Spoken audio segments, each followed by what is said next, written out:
What's up, YouTube Nation? I'm the Coffee Bean GM. So, let's see, a little about a week, a little over a week ago, I started the WitchFire Campaign with some friends from the OSG, and this is going to be an on-running campaign. Now, I know that a lot of people don't really have the time to sit around and watch 3 to 4 hour live play games. To be quite honest, I know there's people out there who do enjoy them. I record them for people who do want to watch them, and if you do, that's awesome. Thank you very much. But I know myself, I don't ever really get into live plays very much. I'd rather play the game. But with that said, I do love to hear, what's going on in a campaign, getting those brief overviews, and being able to follow along with a game without having to be forced to watch 3 to 4 hours worth of a game. Occasionally, I'll catch a game live, and that's a little more enjoyable to sit around and watch. Usually, chit-chatting with other people in the chat and stuff like that as we watch a game. But ultimately, I'm not one to watch these, but I did decide to record these games, one, for people who would like to watch, and two, so that I can go back as the GM and be able to pull notes and rewatch games and prep for the next sessions. So, if you don't have the time to watch those games, totally understandable, but this is the sort of video that is for you and for my players who don't want to fully watch it. If you are one of my players in the game, this video will not have any spoilers, so feel free to bask in my glory as you watch this for the moment. So, this is going to be a basic campaign diary of what happened last session, and I'm going to try to do this after each game. Now, this one, unfortunately, I didn't get a chance. Today's my first day off to really try and catch up on everything that I have to do. And being that the game was a week ago, it's not quite as fresh in my head as I would have liked it to be. But ultimately, I'm going to give you the basic campaign diary of what all happened in this game. So, if you're not familiar with this, well, I don't want to show the cover because the cover is a total giveaway for the game, but I'm doing the WitchFire trilogy from the Iron Kingdoms. This came out early 2000. It was one of the first main modules that came out for 3rd edition D&D, and it's aged very well, actually. It's a really, really solid adventure module. I'm expecting this to be a good 15 to 20 session game to run the whole gamut of the game. I'm running it in Shadow of the Demon Lord, not in Dungeons and Dragons. There's a couple other videos posted that kind of talk about how I made this conversion and what I've done. And there's actually going to be plenty more as I make more conversions and kind of philosophize on, how well this game and how easy it was to transfer to an entirely different system. Fortunately, SOTDL and D&D have a lot of stuff in common, so it's not too hard of a transition, really. And it's worked very well so far. But ultimately, we have a group of characters. There is Latrix, who is an elven mage. She's focused in forbidden and chaos magics. Because of, I'm not using corruption in this game, but I'm using what's called reputation. Again, that's in a different video. I'm not going to go through the details here. But being that she took forbidden, she got a knock against her reputation for that. And being that she is an elf, not that elves are necessarily evil or anything in this world, but they're very secluded, antisocial, and they have a bit of a air about them that people really aren't quite sure or trust them fully. So again, that hit another point of her reputation. So she started in the hole with her reputation. There is Zachariah, who is an adept, which is in the Forbidden Rules expansion.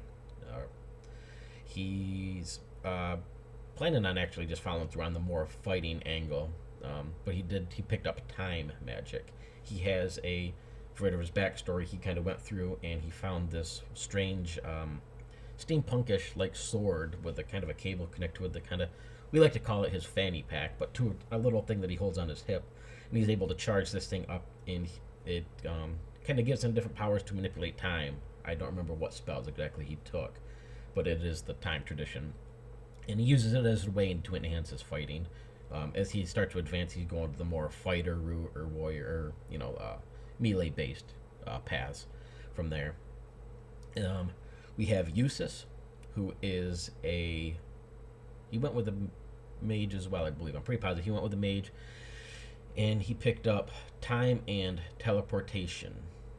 I'm not sure if he picked up a 3rd tradition or not off the top of my head, but his is kind of similar. He has this long rod sort of gizmo thing, and it is connected to a backpack, and it has all these different colored glass pieces in this long rod, almost kind of like a gun, sort of. But he, instead of actually casting spells as a mage, all of his spells are powered through this contraption that he has. So as he, runs around and, unfortunately, I don't remember what spells he has off the top of my head either, but all of his spells are cast through his gizmo.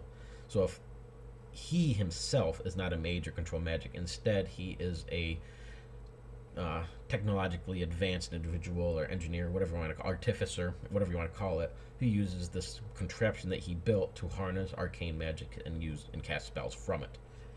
And then the other character we have is Roland von Strawn. He is our human priest of Morrow. Very, very noble, strong-willed, powerful sort of individual. I think he has. I know he took the life tradition, and I don't remember the other one off the top of my head either. But very, very paladin-esque in his feelings. Very righteous, noble, that sort of character.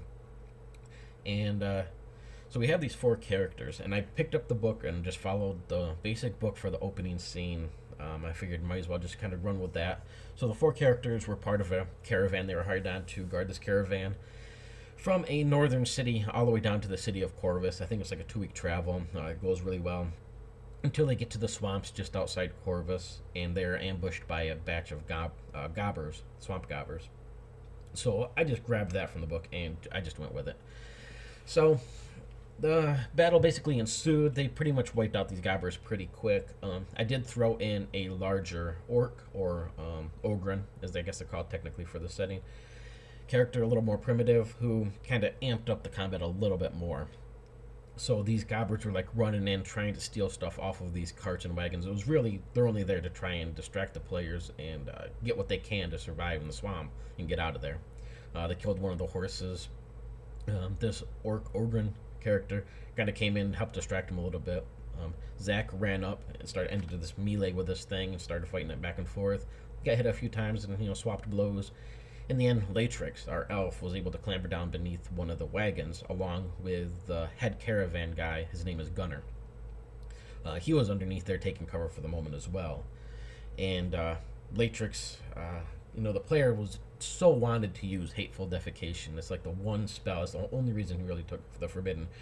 So, of course, she targeted this Ogren and made it just completely shit itself and everything. I think it had 6 or 7 hit points or health left at the time, which if it's 10 or under, then feces and blood and pus and everything just explodes out of this thing's eyes, ears, mouth, nose, ass, everywhere else.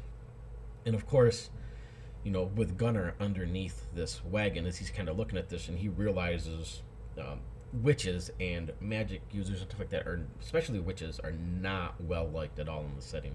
So he sees this elven witch, as he presumes it, casting this spell, this horrible thing on this orc. And granted, it saved the day, but he was very superstitious and just, completely in disgust of this elf. So again, she kind of showed her reality a little bit, showed what she was. Perhaps it was good, she saved the day. Perhaps it was bad because it made kind of a bad point of view on him. But ultimately, they were able to clear these gobbers out, got onto their caravans, got into Corvus. The other caravan guy that was helped leading this, Viggo, was badly injured in the battle. So Gunnar directly moved the caravan straight to Father Marrow, or I don't remember his name off the top of my head. Father Damas, there we go. Completely blanked. Father Damas, which is the head priest for the Church of Marrow here in Corvus.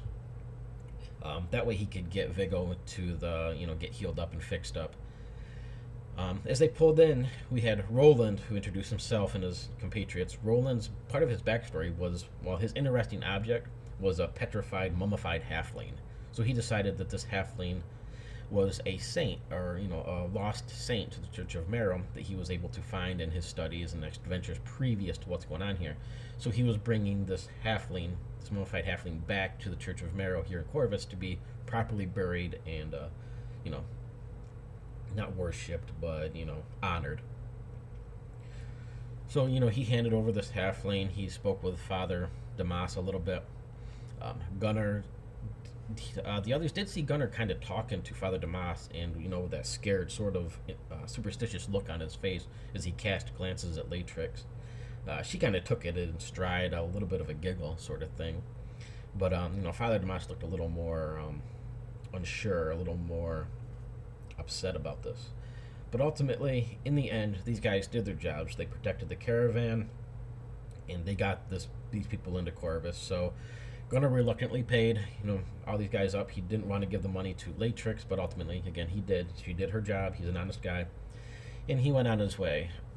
Being that he told Father Damas, these guys did their job and did it quite well. Father Damas came over and introduced himself. He had some of his helpers and some of the other clergy take this halfling saint into the temple, and he, asked the players if they would do some jobs for him. He'd be happily pay them. In return, he's going to give them room and board here in Corvus, free food. Basically set these guys up until they decide what they want to do. But in the meantime, he did, was hoping that Roland, this other clergyman of Merrill, would help out the church on some problems that they were having. In turn, he would ask, Father Damas asked, and Roland kind of hoped that the other compatriots of his would help him on this too. Basically, a great way to get in with the church, free room and board, as I said, food, and give them some good connections. Father Damas is a higher level, so he can offer up some healing if they need it, and potions, things like that. So just a good, solid NPC to get in contact with. And that pretty much sets the stage for this whole adventure. So from there, the players are like, yeah, we'll help you out. We need a little more coin. We need a place to stay. It's free room and board. They don't got to spend anything, and they make more money.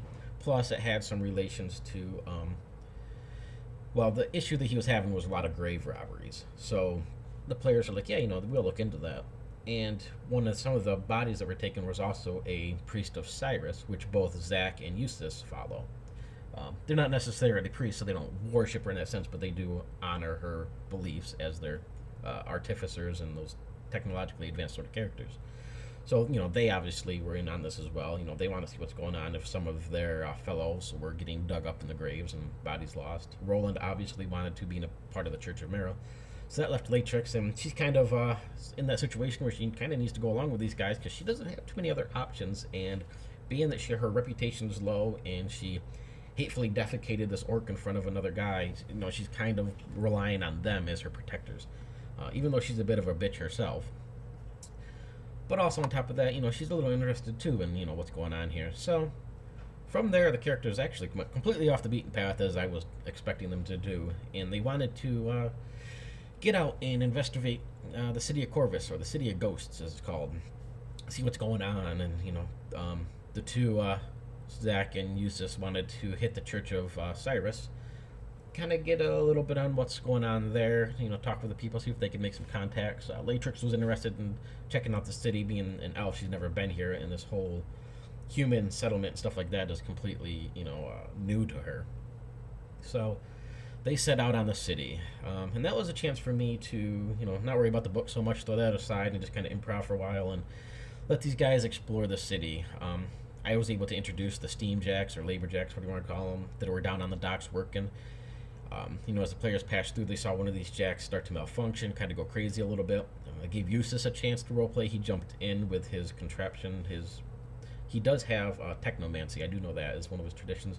So he used jury rig, I think it was, to kind of repair this thing. We didn't use the spell as written, really, but it was more of a flavor thing. So he was able to get this malfunctioning steam jack under control and back in order, which in turn, gave him a point of reputation for helping these people out. He made a couple contacts, met a couple people, and was able to, he's sort of a mentor to Zach, so it kind of made Zach realize, hey, this guy's pretty cool, he can do these things. So there's a bit of a bonding connection there between those two characters. From there, they headed out to the Church of Cyrus, which is really nothing more than one of these big bridges that goes over top of the river, built into the bridge itself. The bridge is, this arcing bridge, stone bridge, but it looks like the top half of a gear, so it has these spokes coming off of it. And on each side, there's a doorway to go into this bridge, and within the bridge itself is the Church of Cyrus. Now, it's not necessarily a worshiping church by any means. They don't have service or, pews and stuff like that. Instead, it is basically a museum of technology.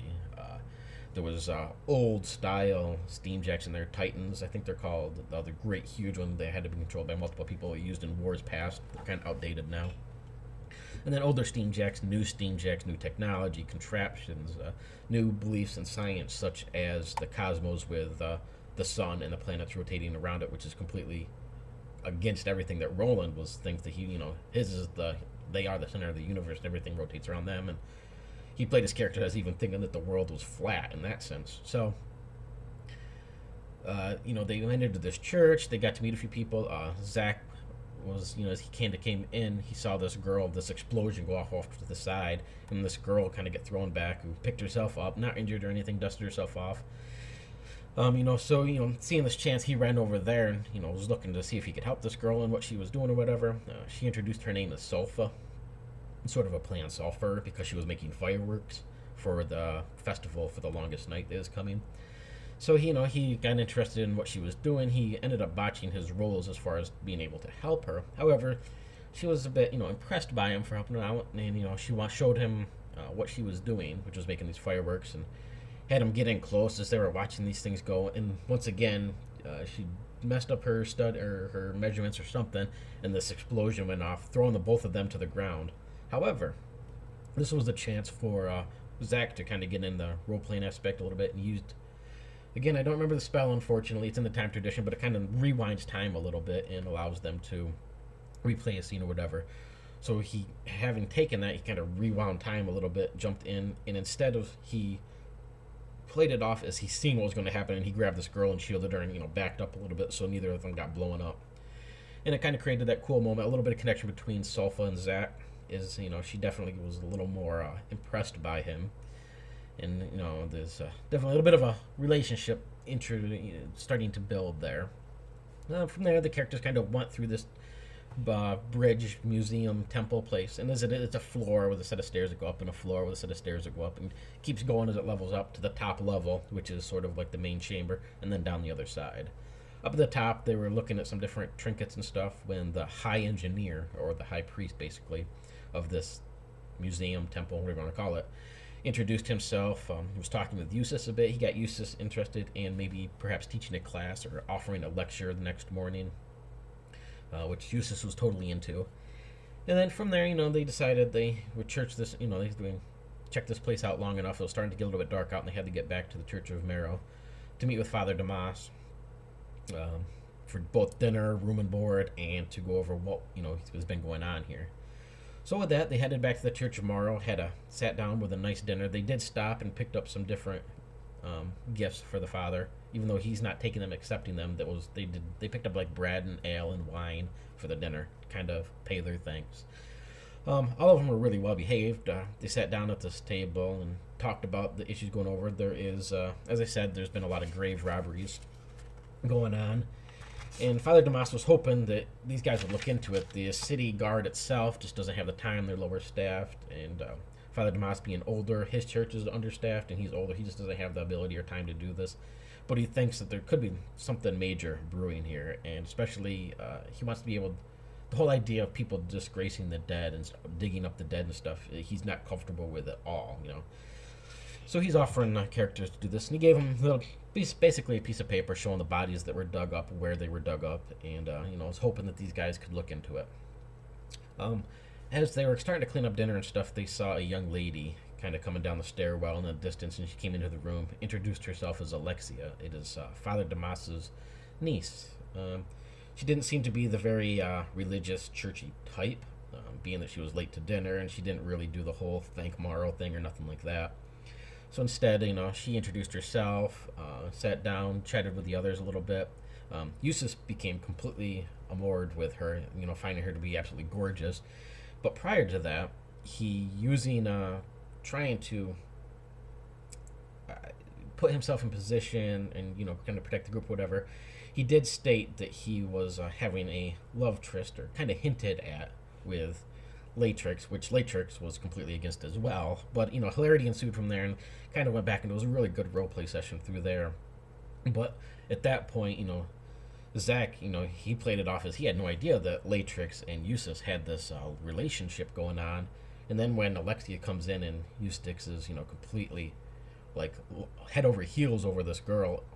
He's trying to play it off as that, they're have an open relationship between him and Latrix, and he's trying to charm this girl. And from there, it was just almost like this little love triangle going back and forth of Zack, trying to understand this whole thing between Latrix and Eustace trying to, scrap that whole idea and, fix the situation that he created, and so that he could actually, perhaps impress Alexia, who he was, in love with at this point. And, kind of went back and forth quite a really great roleplay session that we had through there. Eventually, the night came to a close. Alexia went upstairs, prepared the rooms, and drew baths and stuff like that.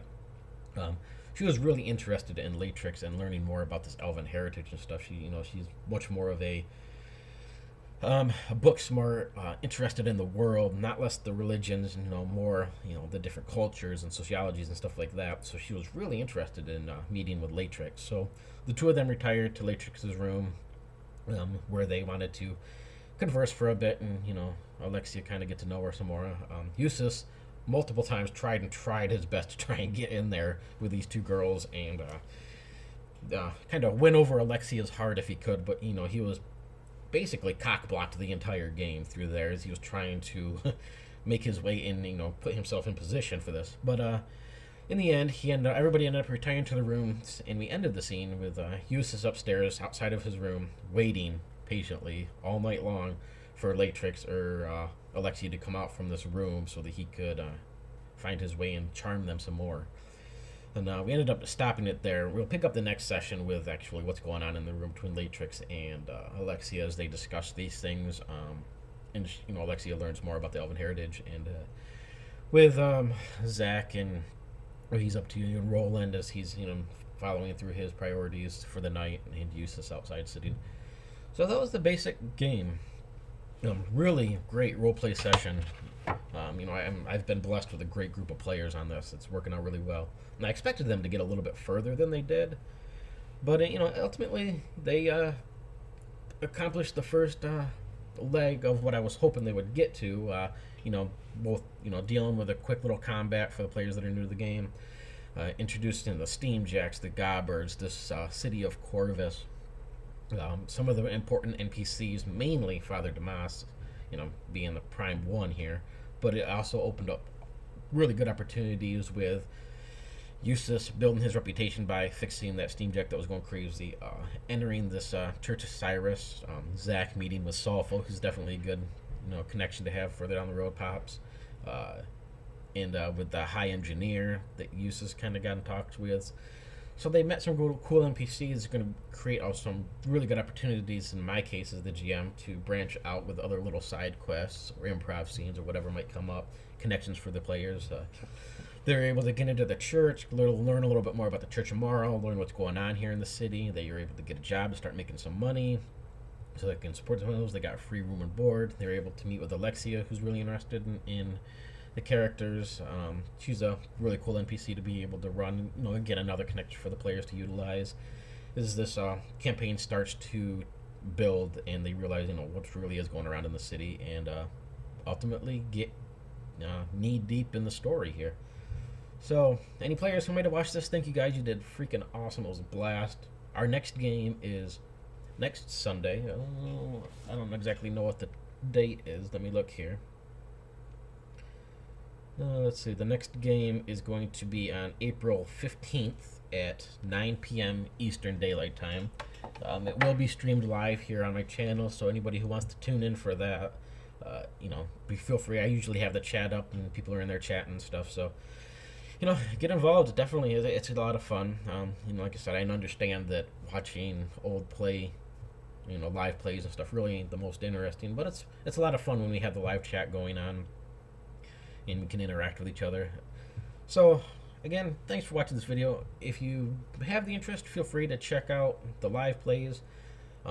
Feel free to check out the Shadow of the Demon Lord with less horror video that showed the conversions that I made to run this this Shadow of the Demon Lord in the Iron Kingdoms with less horror.